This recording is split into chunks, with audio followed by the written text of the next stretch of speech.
E aí, se o tema responsabilidade do Estado ainda tira o seu sono na preparação para a prova de delegado, pode relaxar. A gente vai passar agora ponto a ponto só no que realmente importa, no que as bancas adoram cobrar. É para garantir aqueles pontos cruciais. A gente começa com a pergunta que é a mãe de todas as outras nesse assunto. É simples. Se o Estado pisa na bola e causa um dano, de quem é responsabilidade? Quem é que paga essa conta? A resposta para isso é a base de tudo que a gente vai ver. Então olha só nosso roteiro, nosso plano de ataque para a prova. Primeiro, a regra geral, o básico bem feito. Depois, a gente mergulha na omissão, que é onde muito candidato bom acaba caindo. Na sequência, 2 julgados quentíssimos do STF, cobrança quase certa. E para fechar, as defesas do Estado e aquele resumão final para fixar tudo. Bora lá. Vamos começar pelo começo, pelo alicerce de tudo, a regra geral. Entendeu isso aqui, o resto fica muito mais fácil. A base de tudo está lá, no artigo 37, parágrafo 6º da nossa Constituição. Para a prova, é preciso ter 3 elementos na cabeça: a conduta do Estado, o dano que ela causou e a ligação entre os dois, o famoso nexo causal. Mas o pulo do gato aqui é o seguinte: a responsabilidade, como regra, é o objetiva. O que isso significa na prática? Significa que não precisa provar que o agente público teve culpa. Bastou a ação, o dano e o nexo. Pronto.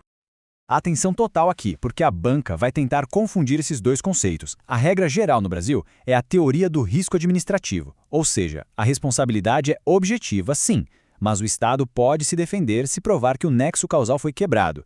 Já a teoria do risco integral é a exceção da exceção. É para casos gravíssimos, tipo dano nuclear ou ambiental. Nela, a responsabilidade é absoluta. Não tem defesa, não tem choro. O Estado paga e pronto. Certo, a regra geral está na mão. Agora, vamos para o ponto que separa os candidatos, a omissão.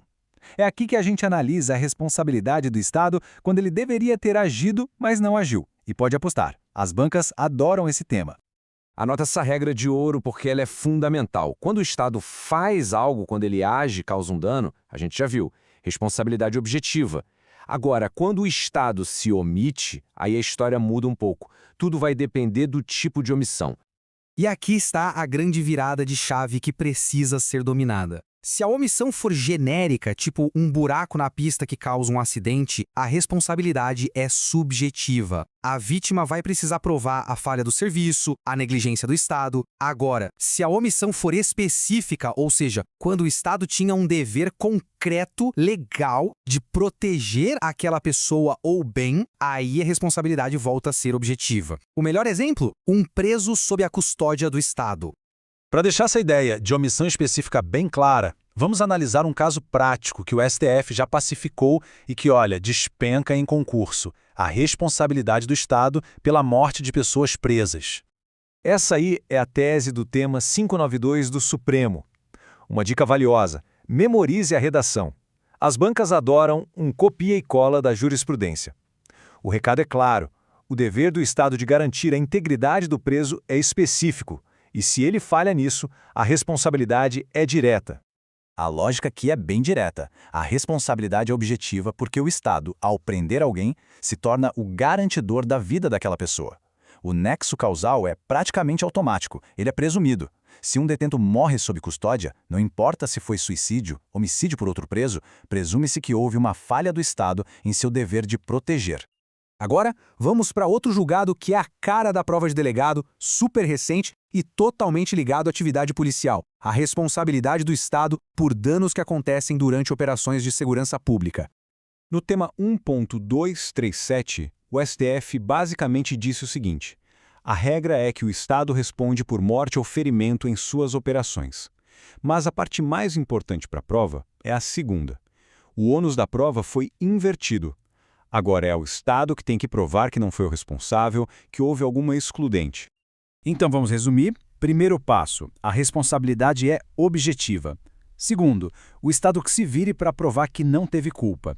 E o terceiro, que é o ouro para a prova, se uma pessoa é vítima de bala perdida numa operação e a perícia não consegue dizer de onde veio o tiro, essa perícia inconclusiva, sozinha, não livra o Estado. Isso é uma mudança de paradigma gigantesca. Beleza, já entendemos as regras de quando o Estado tem que indenizar. Mas e como ele pode se defender? A chave é sempre a mesma: atacar e quebrar o nexo causal, provar que a causa do dano não foi a sua ação ou omissão. As defesas clássicas, que têm que estar na ponta da língua, são essas três: culpa exclusiva da vítima, caso fortuito ou força maior e o fato exclusivo de terceiro. Se o Estado conseguir provar qualquer uma delas, ele consegue quebrar aquela ligação entre a sua conduta e o dano, e aí ele se livra do dever de indenizar.